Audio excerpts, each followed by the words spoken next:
online coaching for basically any event, track and field. So yeah, I'm basically here to learn a little bit more from all of you, and especially Spencer, and just get to know how CoachNow works just a little bit more. Right on. And how long have you been testing out the platform? I've been doing coaching lessons just face to face for, I don't know, 4 or 5 years now. But as far as remote coaching, probably within the last 4 or 5 months. So I'm relatively new to it. Okay, cool. Well, thanks for jumping in and sharing a little bit. That's super helpful. Absolutely. I appreciate it. And then Elizabeth, we'll go with you if that's all right. So I'm a golf teaching professional located in Georgia. I've been teaching golf for, I hate to admit it, almost 30 years now. I was an early adopter of CoachNow. I've been using it since it was called Edify. That's so great to hear. Awesome. And obviously I do a lot of in-person one-on-one lessons, and I use CoachNow for both my one-on-one lessons and for my groups, and just trying to learn how to, been using the group feature for my PGA Junior League team, sending them things to do. Just trying to figure out how I can, a lot of what I do is in person and post it to the wall. Just trying to figure out how I can move to maybe more of a remote where I don't necessarily have to have them come here. Because I tend to do a lot of the posting and my students don't necessarily engage on their end. Okay. Yeah. And that's fairly common. So we can talk through some best practices on that. Awesome. So thank you, Elizabeth. Really appreciate that. And how about for you, John? Hi, Spencer. Nice to speak to you some 7 or 8 years later. Yeah, you're an original as well. That's right. Yeah, similar to Elizabeth. I was using CoachNow back when it was called Edify, when you were just starting it out with Proponent Group all those years ago. Yeah, that's right. And we had a very interesting, excitable phone call all those years ago, and I was excited to see what you were doing, Spencer. So I've been using it pretty much ever since, a lot more in the last 4 years. And it's been brilliant. It's been really, really useful. Built up a lot of connections in various parts of the world where I was in Dubai previously. So I'm still able to still coach some of those students from there, which has been quite useful. Some, even the odd one, will come over even for a trip to where I am now in the UK, which is quite cool as well. But yeah, just interested to get as much out of this call as I can from all of you, and particularly Spencer. I've listened to Steve talk a lot over the last couple of weeks, so I don't know, maybe there's a couple more nuggets I can get from him, but yeah. Yeah, no, we don't. I guess we don't have to listen to Steve because you've gotten all the nuggets. But that's perfect. Thank you, John. And Steve, welcome, man. Good to chat with you again. Hi, yeah. I'm Steve. I'm from the UK. I'm about 20 minutes away from John. So, yeah, first time we've caught up online in a few weeks. So for me, yeah, again, an early adopter, I would say, back in the Edify days. And Spencer, we worked a little bit bringing it into our national squads in the UK and in England with our national team. So CoachNow is part of, what I use every day. I think with certainly on the ground with clients, I've probably got about 800 clients sitting on CoachNow. Just a big advocate of it. And for me, just jumping on the call, just always trying to hit people's brains again, see if there's anything out there that, I could be doing differently, or how I could use it differently. I've not really, I guess this spell's took me online a lot more than I've been in the past, and just get my head around whether I've enjoyed that or not, to be honest with you. Right. So, cool. But just, open to Oh, I think you hit the wrong button. Sorry, Steve. We lost you there. Hopefully you come back. And Brody, I know it looked like you were having some technical challenges, but glad you're back as well. I was. Yeah, dog bark in the background, and my camera wasn't working on my PC, so I switched over to my laptop or my iPad and got my earbuds in, not hear any dogs bark in the background. So. Perfect. Yeah, you sound quiet over there, so that's great. Yeah, that's good. Brody Wetham, I'm a PGA of Canada golf professional in Niagara Falls, Ontario, Canada. Been using Edify with forehand, and now using obviously CoachNow. Been 4 years now. Yeah, Got about great. 500-600 students on board, and doing a lot more online stuff. Obviously, with we're having a big announcement tomorrow for our golf courses opening in Ontario. Great. Which is kind of nice. Hopefully this weekend is our long weekend coming up. So online stuff. I mix up a bunch of different technology. I use V1 Sports and CoachNow. I use Body Track and a bunch of different technology. But now I'm trying to, obviously, online could be, especially in the wintertime. I've been here in Canada. We're a little cold. Yeah. So we're trying to, you're saying about 40 students a week in the wintertime. What's next winter going to be like? So right. I've proposed a piece of my website for online instruction, and it's going really well, actually. I'm doing like 15 to 20 a week right now, just while we're in lockdown. Awesome. And it's going really well, but I just need to know a little more how I can mesh things over. I think everyone's saying, how do I mesh things over a different technology I might be having? Right. And little tricks of the trade, right? Yeah. And I think what you're saying there, Brody, and I would welcome anybody to unmute yourself as we go. And if we start cutting each other off, we'll manage it. Right. But I think what you're saying there is really important to me, is that right now, a lot of coaches, including yourselves, but a lot of people that aren't on this call, this is their first time. And maybe for you, Kevin, this is something similar. This is the first time delivering any sort of remote aspect. Right. And so CoachNow, once upon a time, Edufy, as many of you have said, which is great, was born out of my needs as a coach, because what I was doing is I was coaching in person, just like everyone here. And then I was going home and spending another 40 plus hours a week emailing, texting, and using all these different tools to communicate what I just had done. So I built CoachNow as a way to make sure that we can capture those learning nuggets in person, for sure, and then stay in connection between sessions, right? So that the athletes or the parents or the other coaches were all in sync, and we weren't having to play catch up all the time. And I wasn't spending a crazy amount of time out of session managing all of this. So I say that to say that the power users of CoachNow, that were really taking to heart that between time, I don't think has had as much of a struggle on the remote coaching side, because they had already kind of established that behavior with their students. Right, to where there was a back and forth. The athletes were out there practicing and then kind of journaling what they were doing. The coaches were then critiquing it, right? So there wasn't this big disconnect of time. Let's say for a lot of us in the world of golf, right? A lot of times it might be 2 weeks or a month before you see somebody. And we want to make sure that you're staying in connection with them the entire time in an effective way, but more importantly, monetizing that connection as well. That's been my belief, right? So it's not so much of, I'm going to charge you $100 to see you in person, and then I'm going to charge you another $50 to manage this. My hope is that you bake in the in-person time and the in-between connection time into one plan, right? And that plan is 3 months, 6 months, 12 months, whatever that is, right? Having some sort of upfront commitment is huge, because we don't want to be chasing the dollars each and every time, or saying, hey, you haven't paid me for this lesson or this training session, right? Just, you want it to be on recurring payment, or just have them pay right up front, like a lot of people do. So this is my long-winded kind of roundabout way to say that hopefully everyone that's taking advantage of the remote coaching during quarantine time, your businesses, if you live in a seasonal place, won't be seasonal any longer. That would be my hope for all of you, right? Is to make sure that because you've built this system, there's no need for a start and stop of your business. It just should be continual. And it might slow down a little bit, but it won't come to a complete halt. And then you will have had ample time during this quarantine to maybe structure different pricing models for the more off-season time, right? So let's say you do an in-person combination with remote, maybe that's $500 a month. And then when it becomes winter, it's purely remote. So maybe at that point it's $300 a month, right?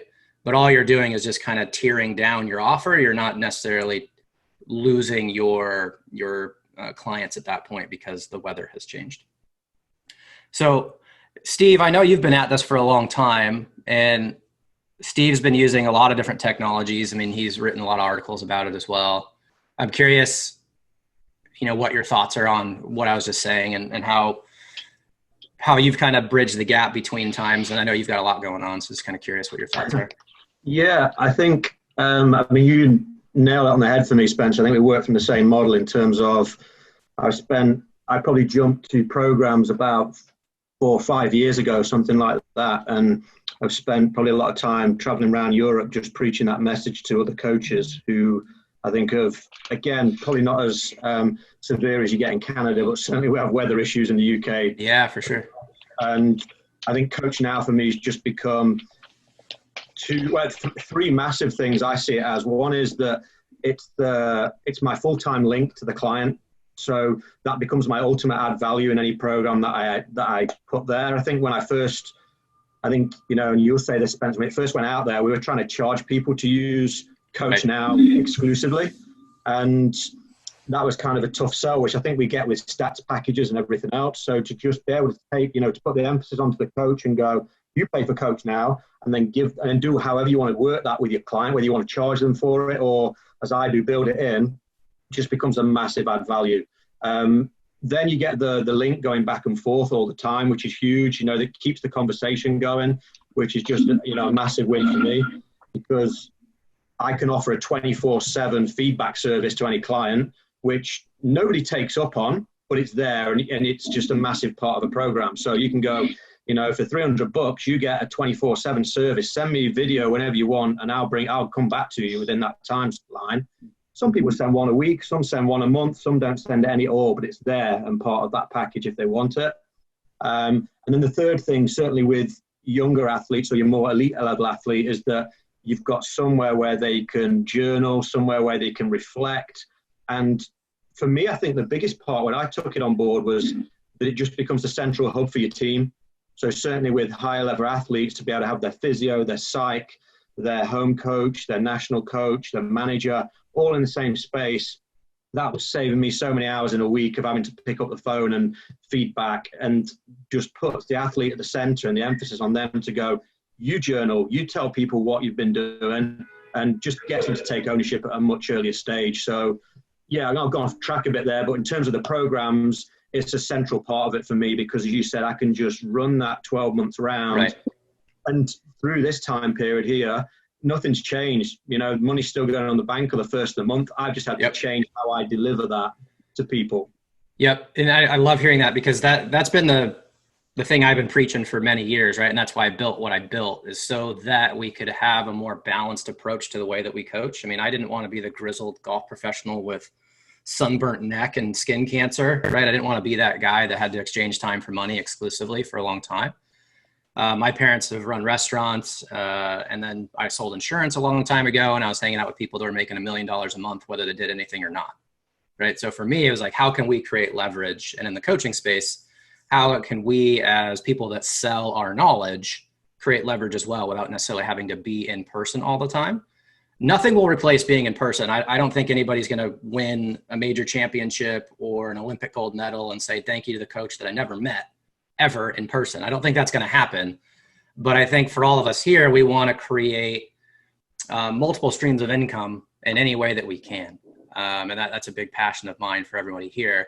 So Elizabeth, I know compliance on your end, from what you were saying, is not what you would want it to be as far as your athletes participating. So I'd be kind of curious to hear what kind of steps you've taken to try to increase compliance. And then maybe all of us collectively that have had a little maybe better success can give you some pointers on that. I just go in them, and when I see them in person, I remind them that, CoachNow, not only can I post things in there, but, I want to see videos from when they're on the golf course. And if they have questions or thoughts that feel free to go use your space to post that in there, and I can get back to you. I go in there and show them how to use it, whether they're still unsure. I don't really know, but I'm always reminding them that, hey, it might be a week or two till I see you, but I'm always here. I'm always available through the app. It's not going to be the same as in person, but if you have a question, just type it in there and I'll get back to you. Yeah. And I think compliance on any level is really difficult. And we at CoachNow have things in the background that we're working on to try to be your assistant coach in a way, right? So that you don't have to be the ones reminding people to do things. It's always surprising to me that when any of you here is offering this coach in the pocket experience that an athlete isn't taking advantage of that, like I would have been all over that. But I think there's a few things that we've seen across the thousands and thousands of coaches and the hundreds of thousands of athletes that use the system that maybe would be helpful to kind of share here, is that we know from the data, and we want to do a better job of exposing this to you. It's just been a little bit challenging on our end, but we know from the data that the athletes log in far more than you would ever think, meaning they're consuming the content more than they're interacting with it. And we want to expose that data to you. It's just, again, something that we're working on, and it's not the highest request from anyone, but we see it as a valuable thing for everyone here as well. That way, you know what you're doing is, being consumed at some level. Yeah, I had one student this morning who said, he goes, the videos you post on there, he goes, I watch them all the time. Right. But then again, I was like, well, if you have questions, you can always, and so in the last week or so, he's actually started interacting, but he did tell me, he goes, I'm in there all the time. Right. So I just don't see it on my end. Yeah, which is a shortcoming of the software for sure, but there are ways to encourage better behavior, right? So at that minimum, they should hit the fist bump button to let you know that they even saw it or that it existed, right? Okay. The other is whenever you're posting something that you want them to interact with, I would encourage you to add some copy at the bottom of the post to make sure that they do, right? So a leading question for them to interact, right? Any coaching question you want to ask, I'm not going to give you the examples, but just anything that prompts interaction. The reason why is we have found a lot of athletes don't necessarily, even though you've told them, they don't always feel comfortable because they feel like they might be bothering you. Like, I don't know. I don't want to necessarily bother coach. And you're just like, no, I'm just sitting here. I'm not doing anything. Just hit me up. That would be the greatest thing. So I think prompting the question when you post, creating a minimal behavior expectation. I saw this. And then the extreme version, which is what I always vote for, and not everyone's comfortable with this, but because this is a very deep relationship that you're creating with someone, that's the aim of CoachNow anyway, is to foster that really powerful relationship. If they're not holding up their end of the bargain, then the relationship doesn't work. And even though they're paying you, that's not how you do things, right? So on the side, I coach and mentor other startup founders.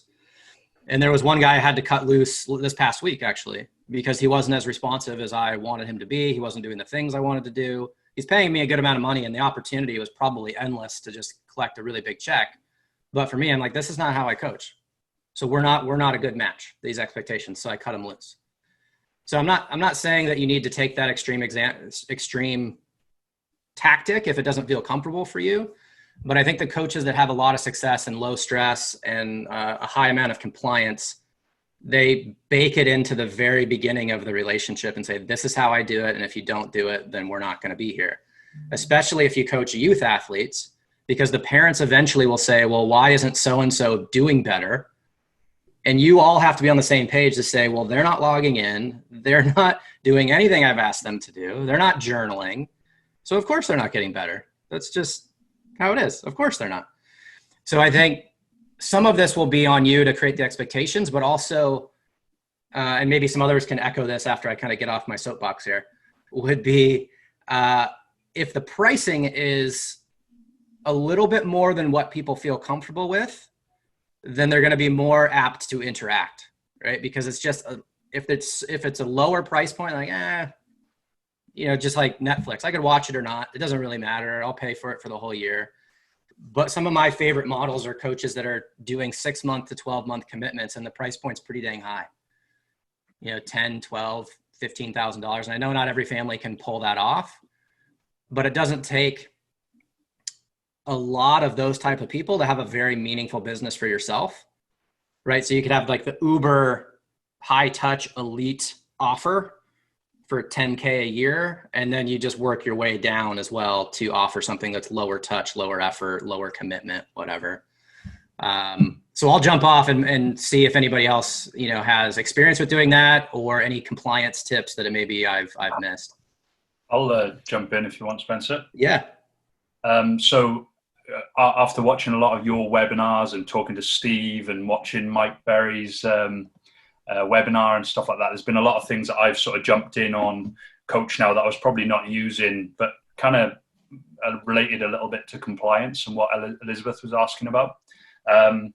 One feature that I never really used was the template feature, where I create a space for someone, and usually the first thing that goes on there is like the surprise video that I did of them at the end of their first lesson with me.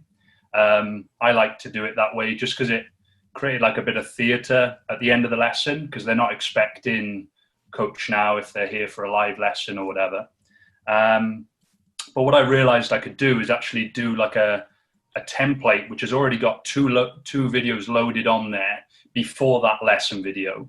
Yep. So I've filmed those. I've done a face-to-face kind of me just talking to them saying, hey guys, welcome to CoachNow. I remember Spencer doing it on MySpace when I very first downloaded it. Right. So I was like, I'll just emulate that and sort of welcome them to the space, quick, like 60-second video.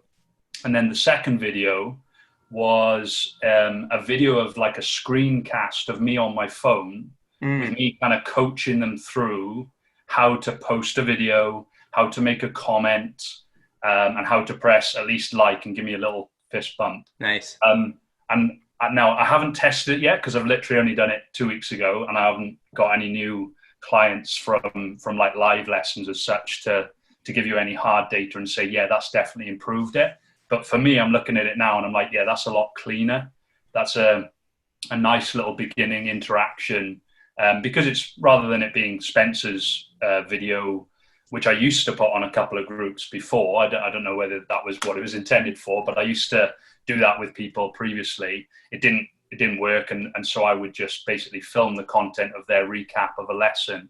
Whereas now they've actually got, in that first lesson, or they're walking away, they're driving home, they get home and they get this CoachNow invite, and all of a sudden there's 3 videos already on there. So I'm hoping that they're going to be used to the idea that there's a story, there's content being created, and so that was what I've sort of can talk to on that point. But and I think that's really good, because that's why we built the template feature. I mean, as you know, it's got a few shortcomings. You can't use a template after you create a space or a channel, which is, we want to get better at that. But the reason why we created it as we did is that a lot of people, well, I'll tell you this way. We were doing a lot of reading, a lot of studying as we built out the platform, and there was this philosophy called flip the classroom. And I'm not sure how that's translated across the world. If I get some head nods here, so that's good. It came up in one of Steve's webinars the other day, so that's beautiful. Cool. Yes, we've been talking about this for 7 or 8 years, and the reason why is that more often than not, you spend the first 20 minutes, 30 minutes of an in-person session, or even a Zoom call right now with a new student, explaining everything, right? And getting to know them. And that eats up a lot of your time. And it also doesn't necessarily give them time to digest what they're about to get into and get over the initial nerves. Golf has a certain level of nervousness. Track and field would be the same. Like I've never met Kevin before. I don't really know what's going to happen. But let's take it up one notch further to CrossFit, right? We're all familiar with CrossFit. You walk in the door, you're pretty much out of shape, and you're like, oh, CrossFit seems like it's going to be good for me. And everyone's in there just going nuts, throwing a bunch of weights around, and they look all jacked. And immediately you're just like, wow, this is not for me, because you didn't show up with the right shoes on. You don't have any water. You're wearing like a full tracksuit or something. I don't know what it would be, but you're unprepared, right? So I think the templates, to John's point, is a really good way for you as a coach to establish that this is the technology that you're using. If they're brand new and haven't really got a chance to see you yet, let's say they just booked an online or booked a session and you're going to meet them for the first time next week. It gives them some time to interact with you by watching the video. You can ask them, hey, the very first thing we always do is get to understand your goals. Make a post really quick on what your number one goal is for seeing me, or what your number one challenge is. Oh, and by the way, here's a drill. Can you upload a video of you doing this same drill? It can be in your house, right? So for golf, because a lot of us are golf, right? You could just say, well, show me if I did this, like give me your best example of a pivot, right? So a lot of these things you can get people to interact before you even meet with them in person, or before you even meet with them online, by kind of flipping the classroom, so to speak, to give them what they need before they show up. So, those are some things we've seen work for sure. Definitely. If I could jump in from a compliance again, Elizabeth, I guess working with national squads, we're working with, we've got 100 girls in our national program across the country, and we've now adopted, well, probably about 3 or 4 years ago, we adopted CoachNow across the whole program because we wanted some uniformity over what we do. And I guess we had different coaches using different programs, and probably from the aspect of safeguarding as well. They were going into social media programs that we weren't comfortable with. Young athletes were maybe having conversations with coaches just on a one-on-one basis, which we weren't comfortable with. We wanted to make sure that there was certain, amount of adults within that group that could share that. So CoachNow fit the bill for us. And I guess the biggest breakthrough I had was where I made CoachNow one of my fundamentals of the program. Rather than athletes coming in the first year and we kind of, we do the basics with them. We have stat collection going on. We have, here's CoachNow, and then we do something else as well. And we may be trying to upskill an athlete with a bit of everything across the year. What we do now first year is go, okay, here's how the stats program works. You're fully committed to that. Here's how CoachNow works. You're fully committed to that. So everything else we do throughout the year is really, we don't care, but the non-negotiables are you do CoachNow and you work your stats every week. And that's all we put in as foundation because we know that they underpin everything that we need them moving forward. So for me, I think as a coach, you have to make that then part of what you do every day. So for me, I'm always checking in with CoachNow every day. It's on the front page of my home screen. So there's always, I'm just checking in. That way you can fist bump people quickly. And then at the end of the evening, I'll usually find, at the end of the day, I'll find a 30-minute block where I go in and I do work that I need to chat with clients. I think a lot of people that I've found, again, tell me if I'm off track here, Spencer, but I think a lot of people put CoachNow in, but it doesn't hold the right place. They're still WhatsApping clients, they're still tweeting clients, they're still Facebooking clients, and they've got then all these clients all over the place, and they've just added something else to that makes coaching really difficult. Right. So for me, I move everybody there. I don't send emails anymore. It goes out through CoachNow. I maybe do a MailChimp a couple of times a year because of the format, and I can get the stats over who's opening and who isn't. But if not, everything goes through CoachNow just because that's where I want everybody to be. So I've got to communicate through that as well. Yeah, and I would honestly rather have you not use CoachNow if you're going to use WhatsApp, Facebook, and everything else. I would just rather have you simplify your life, just going on that. So Elizabeth, we've been kind of hammering on the compliance issue. As we can tell, we're all very passionate about it. But what is working for you? I'd love to hear some kind of positive tips from you as well on how things are going and what you found to be working for you on the remote side, I guess, maybe to start, if you don't mind. Well, I think on my end here, I think a lot in the golf world, I think part of it is my students are just hesitant to go into that remote part. They're used to everything being in person. So the idea of doing it from afar scares them. And I've had a few parents who, when I'm like, hey, I'm putting your kid in CoachNow, oh, we're not paying for that. I said, no, you're not paying for it. Right. I am. And then they're like, well, we don't want another coach other than you. And I'm like, no. Like, I'm going to be the coach.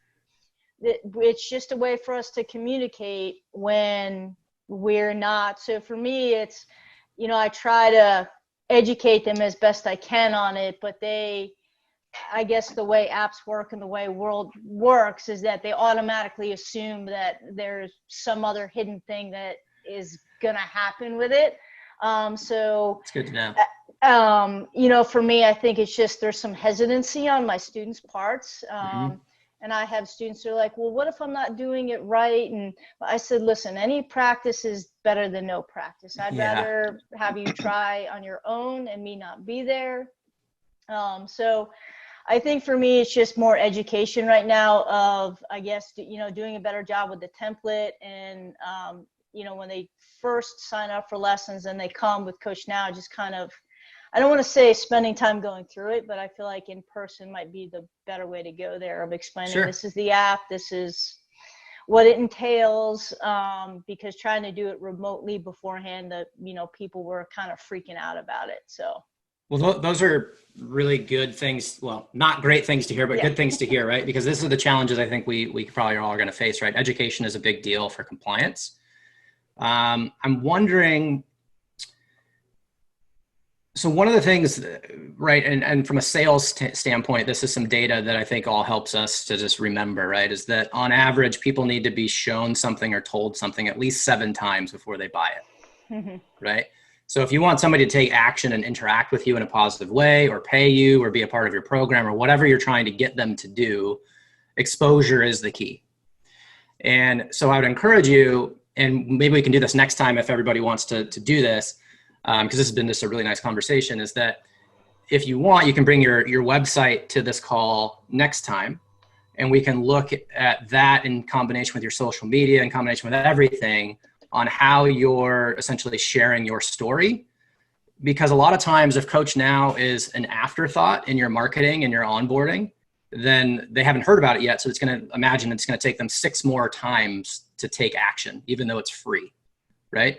Whereas on your homepage, if it's like, this is how I do it, these are the tools I use, this is what you can expect, and you just constantly hammer that. And not to say that it has to be all about CoachNow, it's just whatever you want them to do, right? It's like, well, this is the facility, you need to go here. We go here every Tuesday, so just show up, right? It's amazing the amount of reminders you have to send people, even if they're passionate about getting better. And again, this is a free service, but to your point, Elizabeth, a lot of people think there's always hidden some things. I had a coach reach out the other day, all fired up because one of his athletes got an email from Spencer, right? It's an automated email saying, welcome to CoachNow, here's a few tips. And then he came back at us and said, well, I don't want them to think that you're the coach. So no, that's not at all how we're presenting this. Like, this is all about you guys. So in total, I think if we look across the platform, compliance is pretty high, but it's never as high as it should be. And it'll make everyone on this call feel like the magic moment, right, that we want to create all the time is you posting something, the athlete responding with something thoughtful or meaningful. And that's the aha moment, right? So the quicker we can help you get there, or the quicker that you can get yourselves there, you're going to have immediate buy-in from those athletes to keep going. So Brody, you've been with us a long time, man, and you've been patiently kind of hanging out in the background there. I'd love to hear thoughts in general out of anything that we've said, man. Yeah. I've got about 550 to 600 people on there. I use it every day, in person, remotely right now, obviously, is a big one. Actually, my compliance, I think, has been pretty good. That's my biggest things was, how do I know that people are even looking at this? Yeah. Because I go roughly weekly lessons with people, and I go, did they even look at that? Did they do their work? They said they did, but one of my thoughts was can you put a viewing number on the video saying, okay, I know I watched it. If it's like 10 views on that, okay, that guy's watching this video. Yeah, it's on the list of features for sure. Absolutely. Or coach, I've got a couple girls that play on the Canadian national Special Olympics team. So I deal with the national, Glenn Kandari. I know Glenn. Pretty big Glenn, big coaching guy up here. So he's the national coach for the Special Olympics golf team. So I tag him into it, and we got communication. It was really cool. They were over in Dubai, and Tess had a little bit of an issue on the golf course. And he's actually texted me on CoachNow, going, "Hey, how's it going? What's going on? Help me out." I ended up responding back to him really quickly through CoachNow and showing some videos. Here's this video from before. He's like, "Oh yeah," he went back and they figured her out on the range in Dubai, and she ended up winning a gold medal in her division. It was kind of cool. So cool. It was kind of neat how the CoachNow kind of worked out for her advantage. So, but I think the things that I do well is use it all the time. My students are always on it. The automatic email going to them is great, but my follow-ups aren't as good as I probably should be doing. Okay. I'm a busy guy, so I'm not sure what you guys do to help. When Steve was talking about having a list of people to follow up with every day. What did you do, Steve, for that? You said like a little checklist of every day, or and your things to do list type thing, or what did you do? Yeah, it just sits there. I guess I try and put an hour aside every evening where I'll, wade through Twitter, I'll wade through Facebook, just, replying to things, and CoachNow sits on that list of, just the every evening stuff. But to be honest, it's come more than every evening. I think that's whether that's a good thing or a bad thing, but I'm forever on my phone, and it'll just be, checking it just to get back to people as quick as I can. And yeah, just part of what I do every day. Simple as that, really. Yeah. Just I think. Oh, go ahead, sorry. John. Yeah. Just to jump in there, I was talking to Stephen Giuliano the other day, and he does a lot of online coaching, as you guys have probably seen, Skillest and stuff. I thought it was brilliant what he had on his website was he has specific days. So before people even sign up to whatever remote coaching program or online program, he has his days, which is Monday, Wednesday, and Friday, that he responds. Yep. And they're his recap days. And I just thought that was quite cool because, you know, CoachNow has been brilliant for almost like giving the coach a bit of privacy again, like not having emails, phone calls, texts, WhatsApps, all the rest of it, kind of keeping all the golf stuff in one place. But even now, because it's becoming so successful, you're getting loads to do on CoachNow, which is great. But you kind of, if you set your stall out with people and you say, right, I do Monday, Wednesday, Friday, then he probably mentally can keep on top of it again. Sorry to interject. No, that's perfect, because that's what Mike Berry has that on his platform as well. And if you haven't seen that interview, go back and look at it, because we dive through that. The other thing that I would encourage you all to look at if you're not using this, and this feature, every feature has room to improve. I mean, we have, believe me, we're only like 10% into the roadmap that I envisioned 6 years ago. I mean, it's amazing how long this all takes. But one of the key features that I know can help save you all time is the segments feature. And we may be renaming that at some point to make it more obvious what it is. But Martin Chuck, I think, is a really good example of this. So he creates segments, and he has a bunch of them. And he does golf schools, you know, every week pretty much. I mean, just absolutely killing it. Each one of those students will get their own space and then be added into a segment or multiple segments. One segment could be winter golf schools. The other could be just total golf schools for Tour Striker. And he'll record a video on his phone on the drive home, like, hey, Tour Striker Nation, you know, it's so great, blah, blah, blah, says whatever he says. And then he sends that to a segment, and it goes out to like 3,000 or 4,000 spaces at once. Yeah. I don't do that enough. I don't do that. I need to do that. So if you think about replying is one level, right? Like Steve's replying to messages that are coming. You guys are all replying to messages. That's pretty simple. But how do you get more things to reply to? You have to start the conversation a lot of times. So because the segment feature goes out to all these spaces and nobody knows that you sent it to anybody else, you have the opportunity to not name names, but make it feel personal. Hey, was just thinking about you, figured I'd check in and see how practice is going, right? Don't say anybody's name, right? Because it's going to go to 1,000 different people. But effectively, it's going to land in their space and go, wow, you know, coach took some time here. I'm gonna jump in and kickstart the conversation. So I think for all of you, you have a lot of leverage in that feature. The groups feature, which was teams, you know, last week, and we've renamed it groups, has a lot of power as well to build community, to build this kind of tribal aspect. And that's why, you know, Facebook groups or these other things are popular as well. And there is opportunity within groups to get more interaction because you get the peers interacting. So in some cases, it might be good to have one big group, like IMG as an example. They just sent out invites to 17,000 kids because they have a past campers group that they manage. But then they have a group for every single team, every single sport, every single camp, right? And the cool thing is when one kid interacts, a lot of times another kid will interact. If I were to jump back into athletic coaching again, I would have spaces for each and every athlete that I work with. And then I would have groups for my entire client base. And I would have a group for each program that I run, like junior elites or college players or professionals, right? Because you're really trying to build peer-to-peer interaction, especially if compliance is a little low. So for like Elizabeth in your example, right? The one-to-one interactions with your athletes back to you isn't quite what we'd want yet.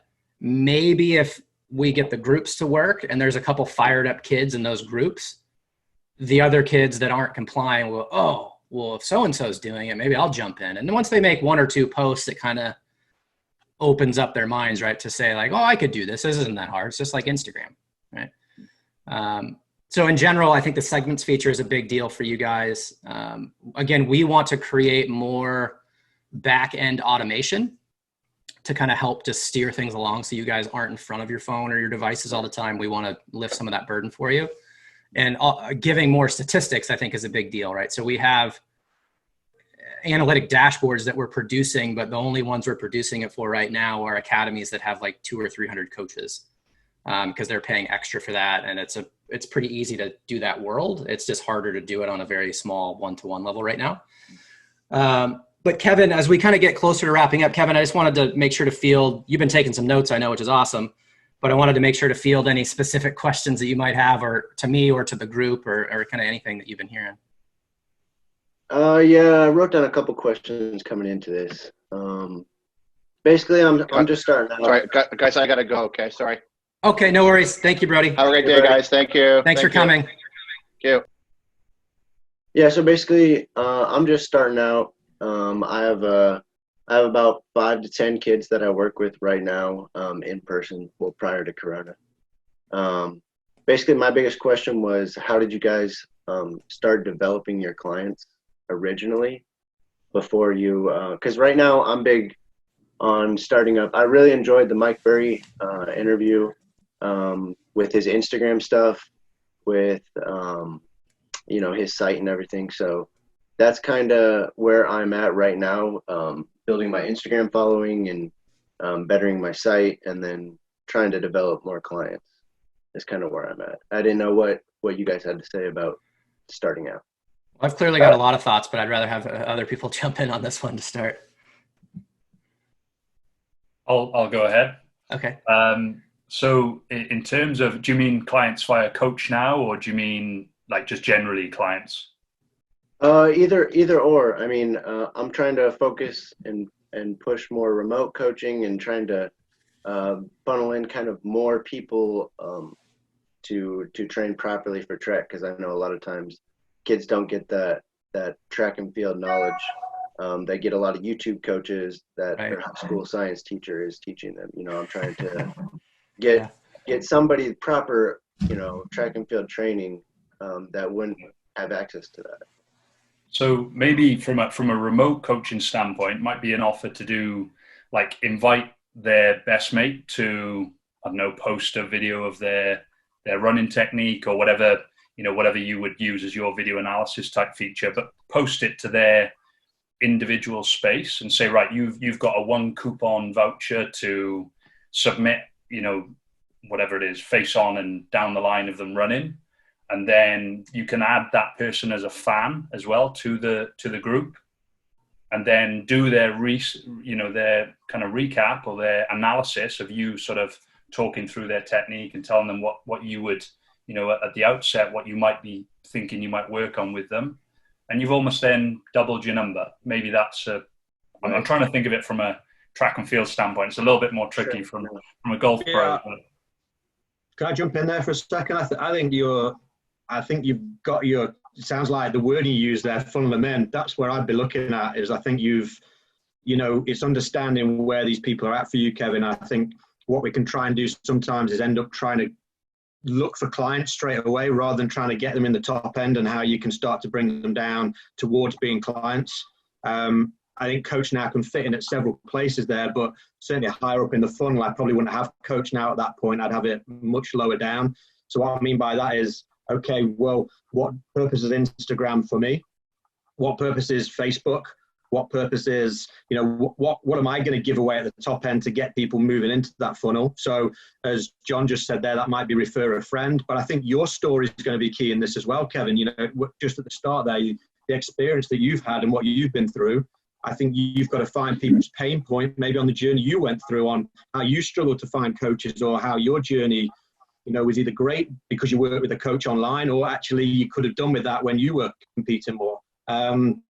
So you've got to play the long game with that, and just go, I've got to, not try and get new clients tomorrow. I've just got to keep throwing stuff in the top of the funnel there. Can I get them to follow me back? Can I set up a Facebook group for athletes to come in, and then I can start to move them across to my CoachNow or my private Facebook space. And then once they start paying me monthly, then the CoachNow comes in. But as long as you've got a clear strategy, I think, and, guys, jump in if you feel that I'm way out of track with that. But I think just have a clear strategy of how you're going to get clients, rather than just throwing things against the wall and thinking, well, I sent a post out there last week and nobody signed up for it, so that doesn't work, so I'll do something else. But you've got to keep hitting that same that same thing to move them into that funnel, and then know what your funnel looks like once you start to move them down it. Where you're going to bring CoachNow in, when you're going to bring your programs in. Yeah, that's where I go. And I think your story is so key. For me, in marketing, I always work on, one is find their pain point to begin with.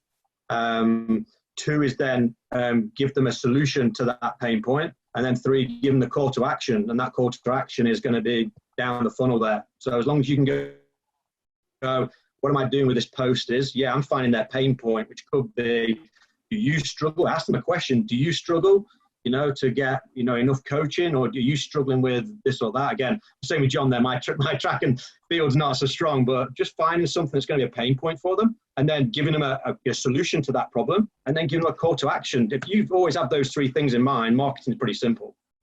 Yeah, I agree big time. And Elizabeth, correct me if Steve said. Oh, go ahead. Steve said. Yeah, what Steve said. So Elizabeth, correct me if I'm wrong, but you're at a club, right?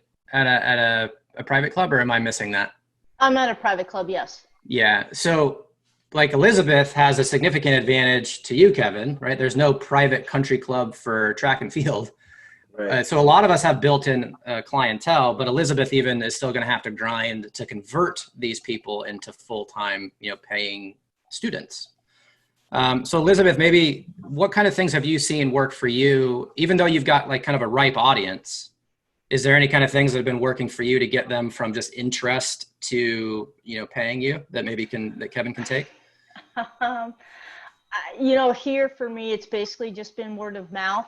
Yeah. Just people coming, taking a lesson, having a really good experience, or, just even improving, and they go out and they tell their buddy, and just, I've actually had people come and say, oh, I heard these guys talking about you. And right.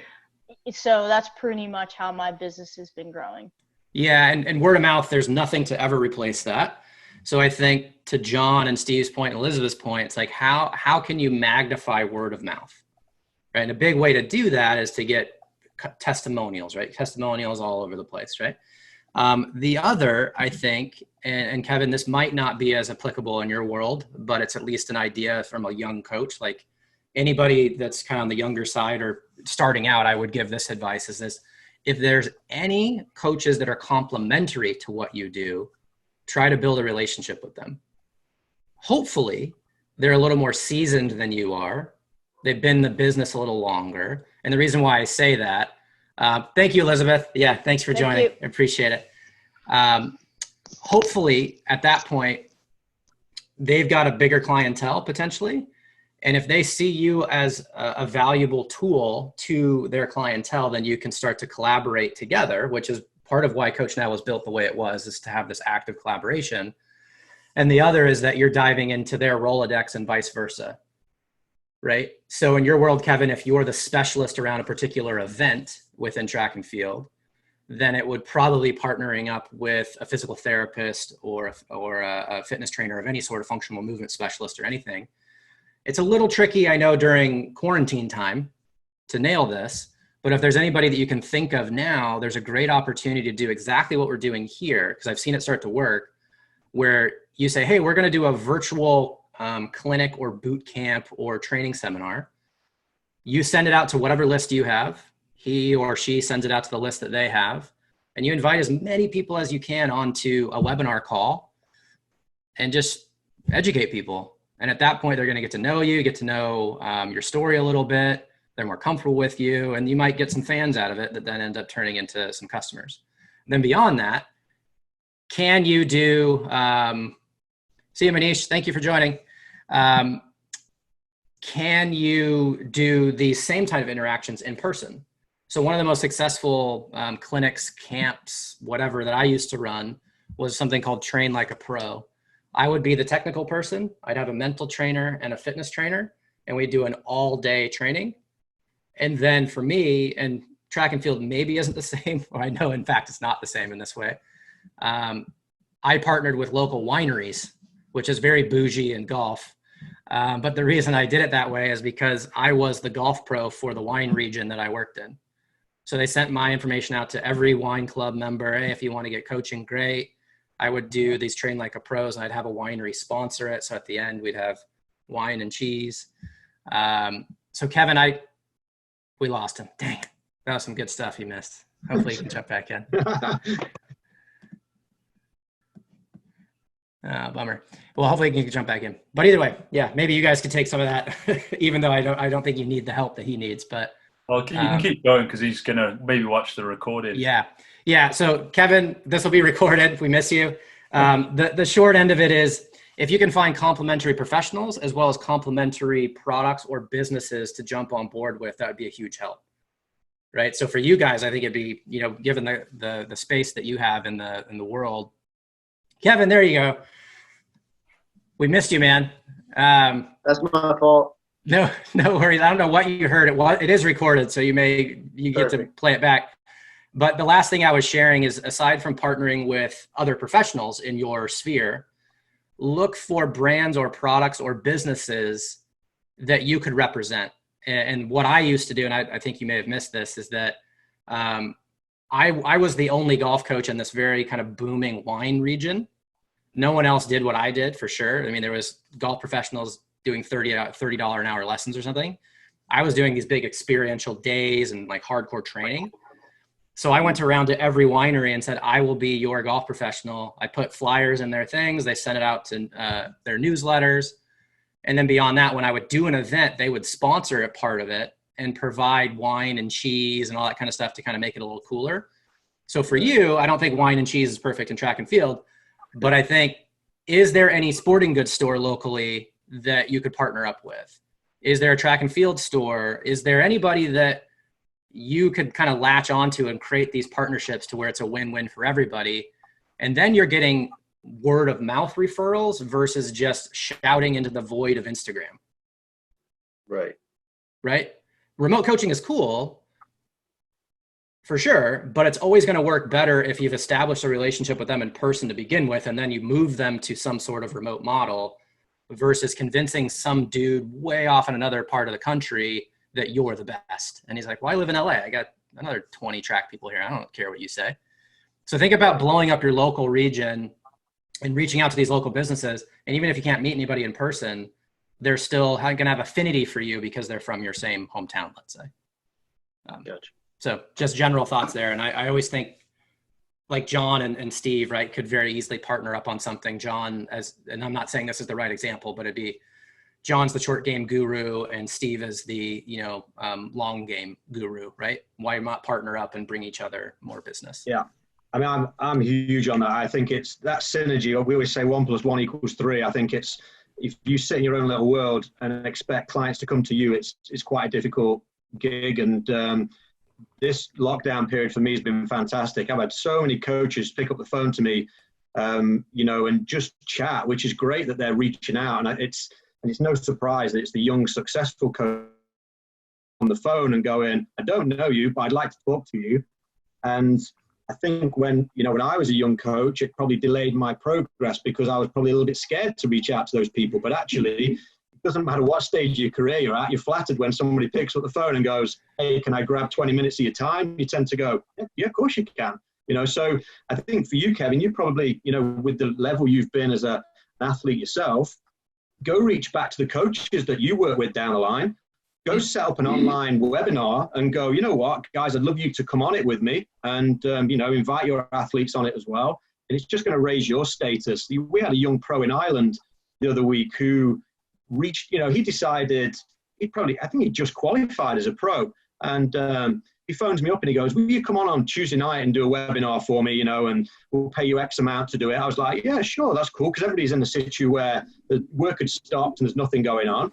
And he sends me a list across of all the people that are on that week. And he got a heck of a lineup. And I've gone, how have you pulled this one off? He goes, I just called them all up. He said, and I'm going to go find 100 people to come on this webinar because I've got such a good lineup, somebody different every night. He split the money up. He didn't make anything for himself, but what he made was probably about, a database of about 200 people and a lineup of coaches that, he could reach out to when he wants to. Just a brilliant networking exercise. And it's just reaching out. I'd say be brave, Kevin. That'd be my bit of advice, is get on the phone. If somebody says no to you, then move on to the next one and pick up the phone to them as well. Yeah, and the fact that you're even taking the time to be on a call like this, right, shows a lot. Because there's a lot of people that had this opportunity and aren't here, right? Yet I've had 100, 200, 300 people just in the last couple of months ask me for one-to-one coaching sessions, right? And like, I don't have the capacity to meet with one of you. I don't have the capacity to meet with 300 people on an individual call. It's just, I can't do it with everything I'm doing. But a lot of those people aren't here, right? Hopefully they watch the recording. I know timing is not, I'm not going to beat everybody up for timing, but I think showing up is a big part of it, right? And I appreciate all of you, as a matter of fact, because we're at our hour. I think I booked it for 45, but I appreciate you guys staying on for the hour. I think this went well, so I definitely want to do more of these. You're welcome to come on to any which ones you want. This one I felt was like a really great open conversation. So I feel like that could be the format moving forward, just kind of see how it flows. But if you have specific things throughout the week that you want me to try to steer the conversation towards, shoot me a note. I know we've had a lot of questions on website audits, messaging, kind of how to build your offer, because most of us aren't marketers. We don't have that level of experience. So I'll dive into that maybe a little bit more next week if that's where the conversation goes. But thank you, guys. This was cool. I really appreciate you joining. I want to do more of these. Really good. Just one thing, Spencer. I know obviously in lockdown you've been able to do a lot of these sorts of things. It would be great if once things go back to some kind of normality, if we can have, even if you keep a couple in the bank from now and use them later down the line, because they're brilliant. These are great for getting just these little bit of tidbits that other people do it in a slightly different way. And, you know, I think a lot of coaches are getting a lot out of that. So kudos to you. Thank you. Yeah, and I definitely want to do more of these. The beautiful part about right now, there's a lot of terrible things, but there's some good things here too, is that guys like you can attend to these, right? So imagine you guys are actively coaching. It's hard to get a lot of people on the line or a lot of participation because we're all busy coaches. We're not, selling software. Like all my guys could attend whatever because they're just working in an office anyway. So we're going to do as much as we can with these, and we want to keep it going for sure. So thank you for that bit of feedback, John. So cheers, guys. We'll catch you next time, and I appreciate it. All right. Stay safe. Bye. Bye. See you, Kevin. Bye.